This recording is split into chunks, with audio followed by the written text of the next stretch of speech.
do this. Okay, biogeochemical cycles. It is one of those topics that students have problems with. This is actually part of chapter 24, as you see on the slide. So you may have to go, well, actually you should go to chapter 24, just read that part, not the entire chapter, to get ready for this. What is biogeochemical cycle? It's a fancy word for recycling. Recycling. Recycling of what? Of the elements. Because we don't want to run out of things. So when a female is pregnant and is developing a baby, that baby needs a lot of carbon, nitrogen, oxygen, phosphorus. Well, there's better be a large supply of that somewhere. And you usually supply it to the baby through your food. But what would happen if we didn't have recycling? Then eventually we'll run out of carbon. That's not good. Eventually we'll run out of nitrogen. That's not good, and so forth.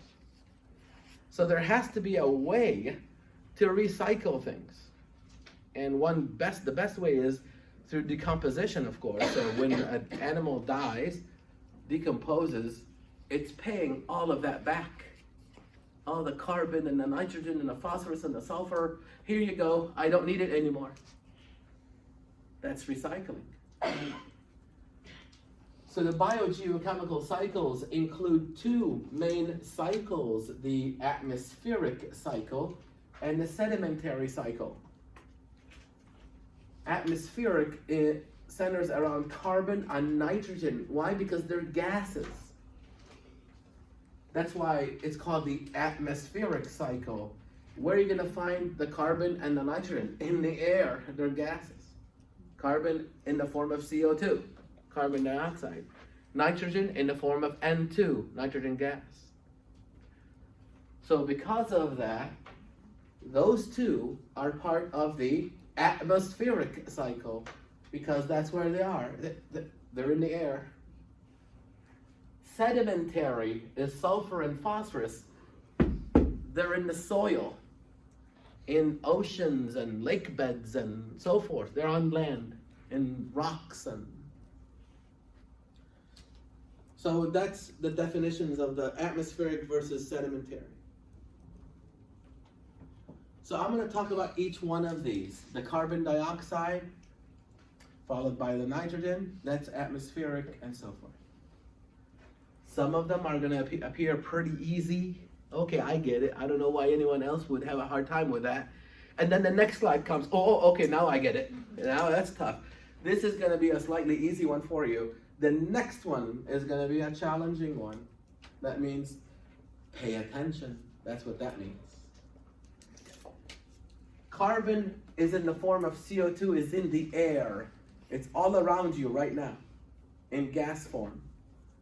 You're actually producing it every time you breathe out. You're breathing CO2. Am I right? Every time you breathe in, what do you want from your air? Oxygen. General biology review question. Where did the CO2 that you're breathing out come from? Oxygen is like a waste product of oxygen? What? No. Of respiration? There you go. It's a waste product of cellular respiration. Very good. Oxygen is a waste product of photosynthesis. But carbon dioxide is a waste product of cellular respiration. Do you cellular respire? You guys are scaring me. Yeah, you're doing it right now. See, when I ask you, do you cellular respire, that's equal to me asking you, are you alive? Yeah. Why are you alive? Because I cellular respire and I can make ATP to stay alive. That's why. So CO2 is a waste product of that. So now you are part of this. You are putting CO2 into the air. So technically you are part of the biogeochemical cycle. By throwing CO2 into the air, you're participating in this. All living organisms are doing that. So now we have CO2 in our atmosphere. That's why it's called the atmospheric cycle. One of the atmospheric cycles. Now watch this. Plants will take in CO2 for photosynthesis and produce what? Oxygen and glucose. So now the plant is alive, providing food in the form of glucose for itself and for everything else on the planet. Think about it. You rely on plants for two main things. Number one, oxygen. Number two, food. A general biology professor will tell you plants feed the world. So they take the CO2 in, through photosynthesis, they make food for themselves and for you and for everybody else. That's a lot. Now we're all alive. All the living organisms are alive, cellular respiring. Because you're alive, you need a form of energy. You're going to cellular respire to reintroduce the CO2 back. And there's the cycle right there. Of course, waste product from factories and volcanic activity can also help produce some more CO2 into the air as well. Even when the saprobes, fungi, and bacteria are decomposing organisms, what does that mean? That means they're eating them. They're going to use the organic matter, cellular respire, and also produce CO2. They're living off of dead matter. So as they're decomposing, they're using dead matter as food to cellular respire. So they will also produce CO2 through respiration. So everything that's alive is participating in this cycle. They're putting the CO2 back into the air, the CO2 that was taken up by the plant. Do you see that? See, watch this. It's a cycle, which means wherever the CO2 started, that's where it's going to end up. Otherwise, it's not a cycle. You see? If at any given time I stop or eliminate all these arrows, then it's no longer a cycle. We're in trouble. So CO2 is in the air, goes into the plant, photosynthesis, it gets trapped in the food. The carbon is now in the food. You consume it, you release it back out as CO2, and that's the cycle. So you never run out of it. That's the whole idea. You'll never run out of it. The day we run out of that, we're all in trouble. All life on earth is in trouble. So that was the easy one. I hope you caught it. But the same rules apply to even nitrogen here. This is going to be the nitrogen cycle. Watch this. The nitrogen is a gas. So it's going to start in the air, in the atmosphere, in the air. And it's going to end up eventually back in the air. Because it's a cycle. Are we catching it? So now, there's a lot of nitrogen gas in the atmosphere. I'll tell you something. About 79% of the breath that you take is nitrogen. So watch this. I'm going to take a breath right now. That's a lot of nitrogen. I just get rid of it. You mean you don't use it? No, I can't. We can't use it, nitrogen in that form. We cannot use nitrogen like that. Oh, what a waste. But do I need nitrogen? Oh yeah, I need nitrogen. For me to have DNA, I need nitrogen. DNA stands for deoxyribonucleic acid. Am I right?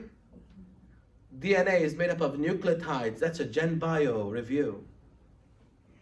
The nucleotide is made up of 3 parts. What are they?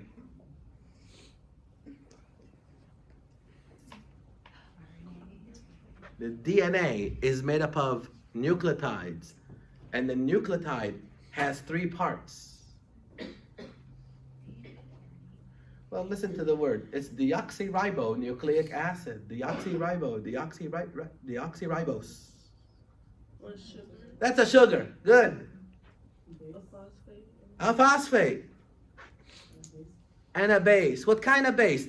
A nitrogenous base. We catching it? So do I need nitrogen? Oh yeah. Do you need nitrogen? Oh yeah, your DNA. Without nitrogen, you don't have DNA. Without DNA, you don't exist. RNA, ribonucleic acid, needs not have, you have to have nitrogen for that one. Your energy molecule is adenosine triphosphate. That's a nucleotide that also has nitrogen. Look at that. Nitrogen is a part of a lot of big players. All your proteins are made up of nitrogen. Why? Because they're made up of amino acids. What's an amino? Amino is a nitrogen. So look at that. I need nitrogen, and I need a lot of it.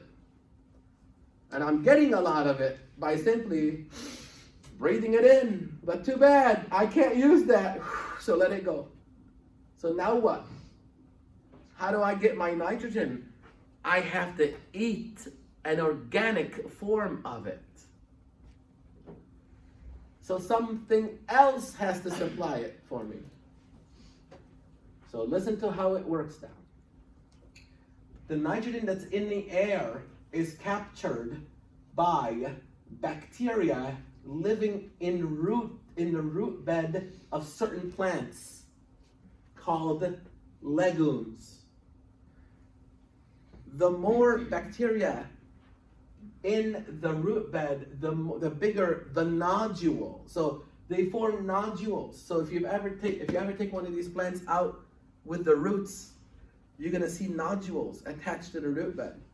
Those nodules are actually full of bacteria. The bigger the nodule, the more bacteria. Which bacteria? This bacteria, Rhizobia. And it's this bacteria that's taking in the nitrogen gas. It's not the plant. It's the bacteria living within the nodules of the legume plants, Rhizobia. That's the one that's taking the nitrogen from the air and then changing it into an organic form. Because even the plant can't use nitrogen in this form. So the bacteria living in the nodules take the nitrogen, change it into organic form, and give it to the plant. It says, here you go. The plant says, thank you, here you go, glucose. So that's a mutualistic, symbiotic relationship. If you give me, I give you. So we can both benefit off of each other. This is a symbiotic relationship, mutualism. We'll talk more about these kinds of relationships. But through symbiosis, symbiotic relationship, the plant benefits and the bacteria benefits. The plant benefits because it gets an organic form of nitrogen. The bacteria benefits because the plant is now alive, supplying it with food. Everybody's happy. Now that the plant is alive, listen, all living organisms produce waste products. Plants is no different. They're no different. We produce waste products. They produce waste products because we're alive. And they're alive. So they're now going to deposit the waste product of nitrogen in the form of ammonia.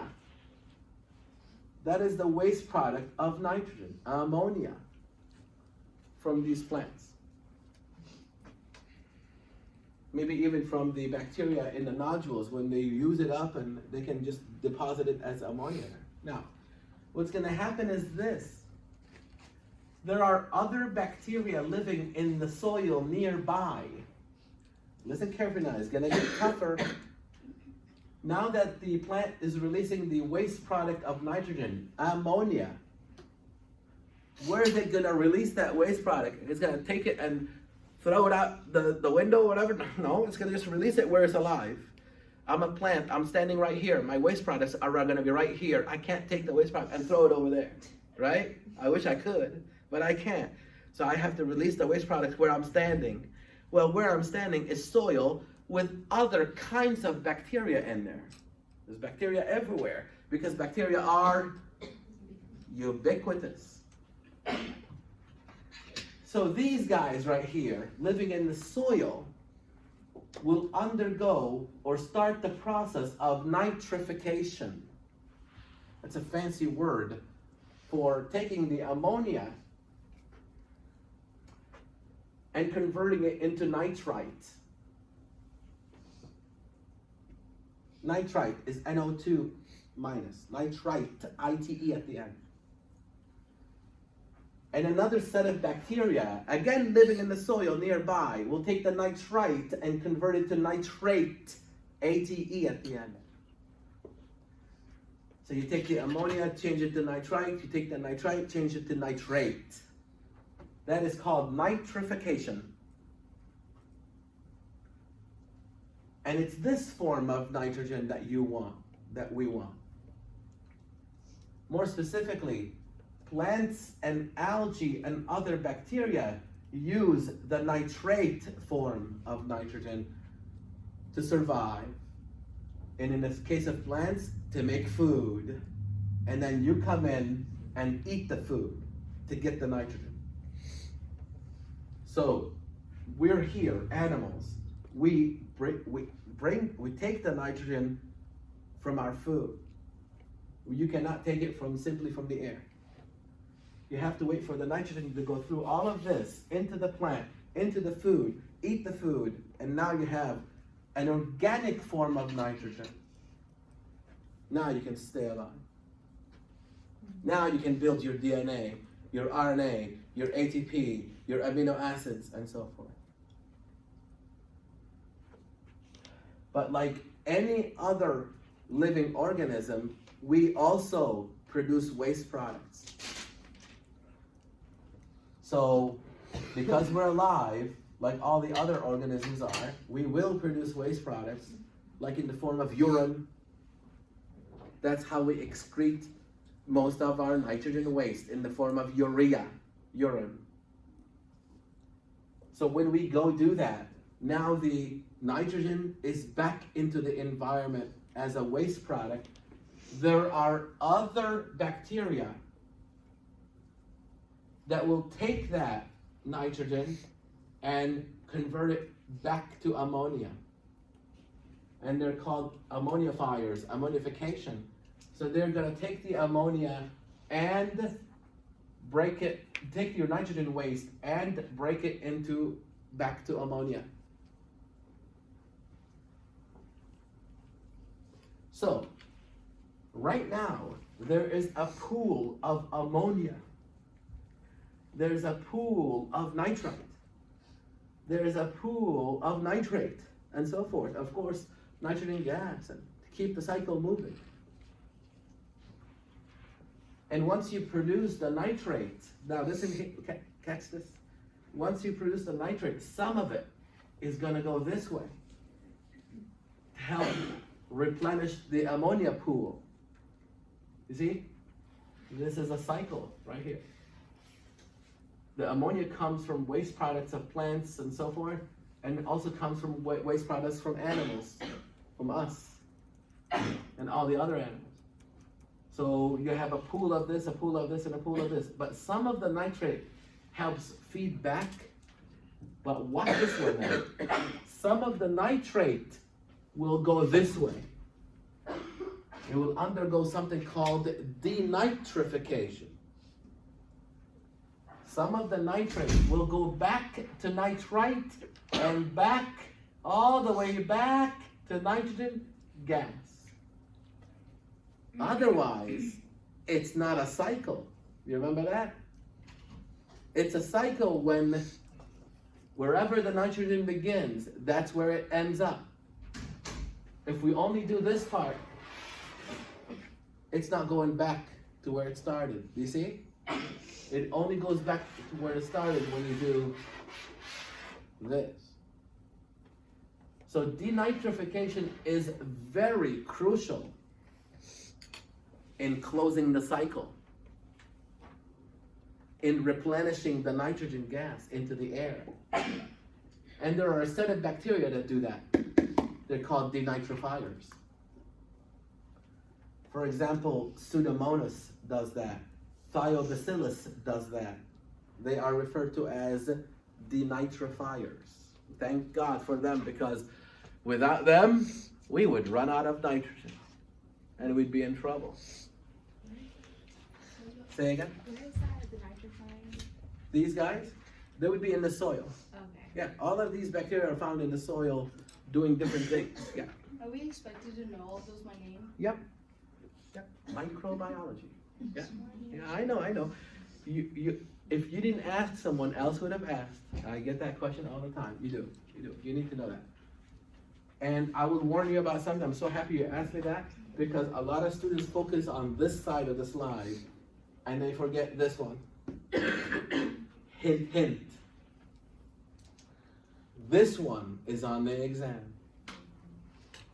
Don't forget that, please. The ammonifiers. Questions on this? Yeah.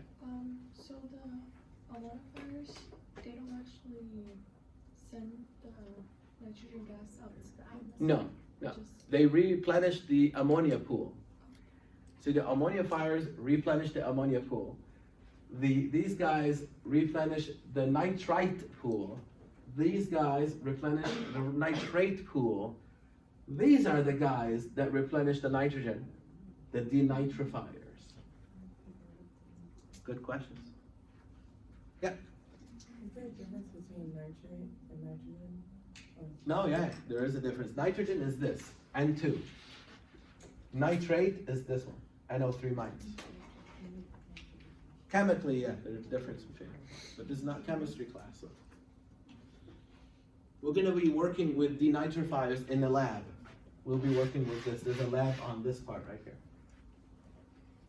So nitrification, is it going down into the ground, and denitrification, is it going back into the atmosphere? Not necessarily into the ground. What happens is this: the ammonia is a waste product of plants and animals and so forth. It's going to be in the soil, in the water, and things like that, right? Like urine and all that. It finds its way around. It's in the environment, okay? The bacteria, like these guys, will take the ammonia, convert it to nitrite, to nitrate, and then the plants and algae and other bacteria start taking the nitrate. For example, let's talk about plants. They take the nitrate and they start converting it into a usable source of nitrogen for them to make food. And then you eat the food. It's not like you have to dig in the ground to get the nitrate to eat it. No, all you have to do is eat the plant, the food. And that's how you get your nitrate, your nitrogen source. And then you produce waste products back as ammonia, and that satisfies this cycle. But you have to remember, you have to complete the cycle. And who completes the cycle? The denitrifiers. Yes, sir. So you said nitrification replenishes the nitrogen pool? Nitrification would replenish, it's in two parts. Nitrification would replenish the nitrite and the nitrate. And then what would denitrification replenish? The nitrogen gas. Okay. Yeah. And nitrification, like takes ammonia and converts it into nitrogen? Yeah, nitrification has two parts. The first stop, it's like taking a train that has two stops. The first stop is nitrite, I-T-E, going this way. The second stop is nitrate, A-T-E at the end. But if you're going the other way, which is denitrification, then it's nitrate followed by nitrite all the way to nitrogen gas. Catching that? So you said that denitrification replaces the nitrogen gas. Denitrification replenishes the nitrogen gas, yeah. And then the nitrification Replenishes. Replenishes the nitrite and the nitrate. Okay. I know, it's involved, I know. But you have it on video now, so you can watch it again.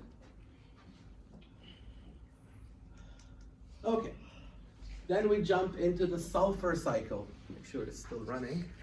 Yeah.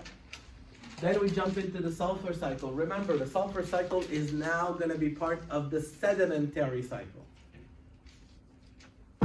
Soil, swamps, rocks, oceans, lakes. That's where sulfur is going to be, and it's going to be in different forms. You got sulfur, you got hydrogen sulfide, sulfate, thiosulfate. This is not a chemistry class, so you don't have to know the chemistry behind all of these things. Just know that the sulfur exists in different forms. There is one key player. If it's a key player, it's on the exam. Do you agree with me? Thiobacillus or thiobacilli. This thiobacilli will convert sulfur from one form to the other. That's what it does. It says, no, I want sulfate. No, I want whatever. No, I want this and that. So it can take sulfur from one form and change it to another for its own use. So thiobacilli use sulfur, sulfate, thiosulfate, and all the different sulfates. So it's amazing. Here's an interesting thing though. We're not going to get into the chemistry of it, but again, if we do talk about the chemistry part, we realize something. When thiobacilli, which is a bacterium, is doing this, acid is a byproduct of that chemical reaction. So it's like I'm doing something, and then acid is being produced on the side of it. I don't mean to make the acid. It's just a byproduct of whatever I'm doing. I want to do this, but a byproduct of that is acid. You need to remember this just for now. Hold it for now, because this is going to play a role in the phosphorus cycle. It does not play a role in this cycle.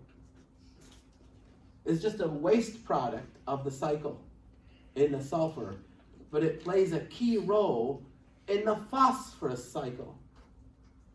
The acid being produced does not do anything in the sulfur cycle. It does in the phosphorus cycle. Watch out for that. We'll talk about it shortly because the next slide is the phosphorus. So hang on to that. All you need to know for now is thiobacillus, when it converts sulfur from one form to the other, it will produce acid as a byproduct. What's the acid going to do? Phosphorus cycle, not sulfur cycle. So, because the thiobacilli is doing that, so technically speaking, we have all different forms of sulfur available to us. But plants and certain bacteria, they only are able to use sulfate. That's it. They can't do anything with anything else. So even though there are a lot of different kinds of sources of sulfur, when it comes to plants and bacteria, they can't use any of them except for sulfate. So plants will take the sulfate or take sulfur in the form of sulfate, and bacteria as well, to survive. And again, plants will survive, they will make food. When you eat that food, that's how you get your sulfur. Again, if you notice, there's a theme for animals to get any of this stuff. It has to come in organic form. The carbon that you get is in organic form. It's in your food. The nitrogen that you get is in organic form. It's in your food. The sulfur that you get is in organic form. It's in your food. Whether you eat plants directly or you eat an animal that eats plants, like a hamburger, for example. It's in the meat. It's in the amino acids. Which amino acids? These two amino acids. If you remember your Gen Bio, Chapter 5 in Gen Bio talks about the 20 amino acids. The only 2 amino acids that have sulfur in them is cysteine and methionine. That's the only source of sulfur for you. So you better eat a healthy, balanced diet that includes protein if you want your sulfur, and you do need sulfur for a lot of things.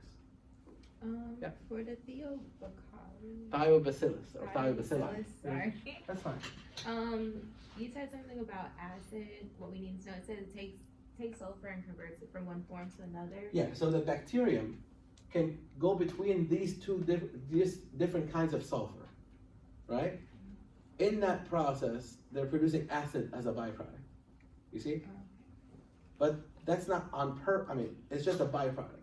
What they're trying to do is change the sulfur from one form to the other, for their own good, for their own need. But acid is being produced. That acid is not playing a role in this cycle. Eventually, it will play a role in the phosphorus cycle. You'll see how. But then we had to focus on, okay, now what that means is thiobacilli is involved in making sure that all the different forms of sulfur they exist. But for plants and certain bacteria, all they can use is this one.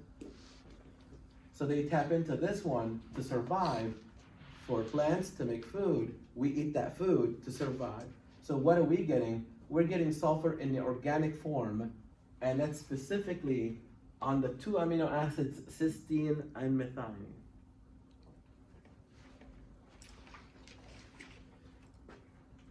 So if we jump forward to the phosphorus cycle, now it will make sense.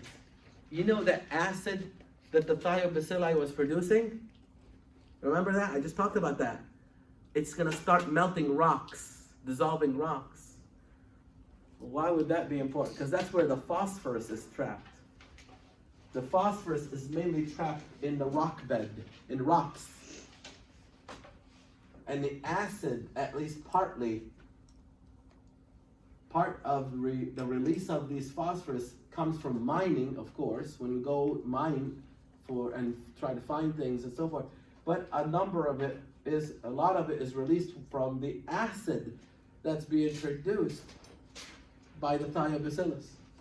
As long as it's an acid, it will dissolve the rock over time, releasing the phosphorus. It's amazing how that works. Listen carefully. What do you think would happen to the phosphorus cycle if I neutralize the acid? Do you know what neutralize the acid means? Acid has a pH of what? Below 7. Neutralize means bring it to 7. Then it's not an acid anymore, am I right? So what I'm trying to say is this. What would happen to the phosphorus cycle if I get rid of the acid? It won't break down. It won't break down the rocks.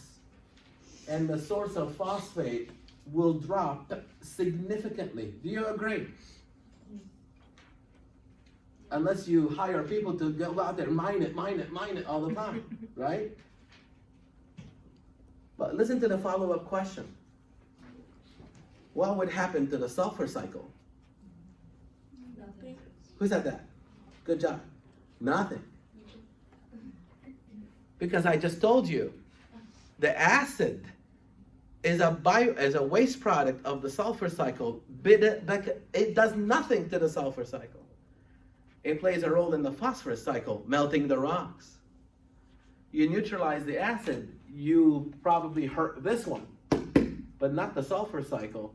The thiobacillus is going to still produce the acid. And then you neutralize it, produce the acid, neutralize. So you're hurting this, not the sulfur cycle. I hope you caught that. And again, it's gonna get recycled eventually. Now you have a phosphate pool, inorganic form of phosphate. I can't use that. All animals must use an organic form of oxygen. So the inorganic form of, organic form of phosphate. And the inorganic form of phosphate is now going to be converted to organic phosphate by the producers, the photosynthesizers.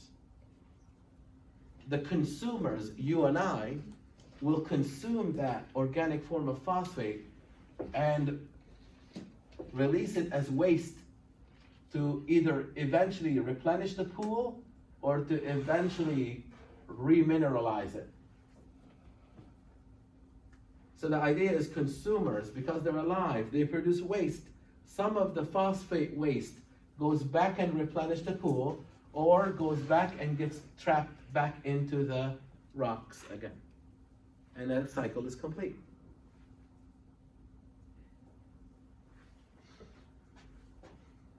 Again, without any of this, we would be in extreme trouble because we would run out of things. Now, what happens to finish this section here is this. Almost everything around you, there is bacteria out there that can decompose it.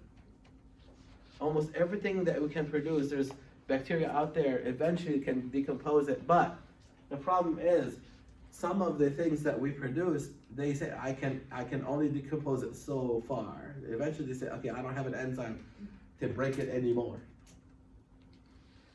I'll give you an example. Watch this.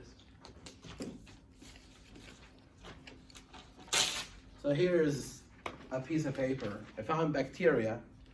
I say, okay, I have an enzyme. I can break this for you. Okay, my other enzyme can break this one for you. I can do this one for you. I can do this one. Okay, okay, I can't do this anymore. This accumulates, potentially to become toxic. Do you see that? So I'll break it as much as I can, but I'm going to get to a point where I cannot break it anymore. Then this bioaccumulates and becomes potentially a problem. And that's what bioaccumulation is. Then it finds itself in our food source and our water supply and so forth. How do we get rid of it? We don't. Yeah. So they can basically say, okay, you stay away, no fishing in this area and all those things because there's a little toxic and all those things. Yeah. Okay, 5 minutes. Go over these questions, please.